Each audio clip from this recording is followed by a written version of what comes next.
So this married couple, they go to a party, you know, and they're on opposite sides of the room mingling with people and that. And this old boy walks up to the gal, you know, and he says, you got a nice caboose on you there, sweetheart. She says, you're getting kind of fresh. She says, you better walk away. She says, my husband will knock the fire out of you. The guy kind of grins and walks away. Pretty soon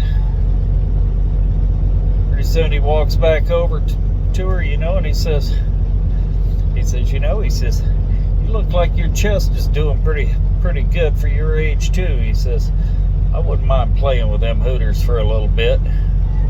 And she said, I'm telling you, you better walk away.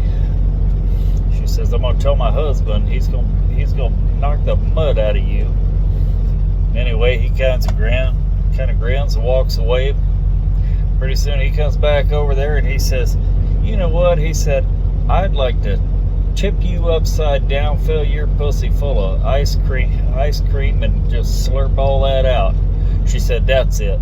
So she goes over to her husband. She says, you see that guy over there? And her husband says, yeah. And her husband's a big old boy, you know.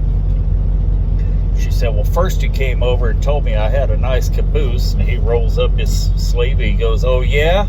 And she said, and then he came over and told me he wanted to play with my hooters. And he rolled up his other sleeve and he said, did he now?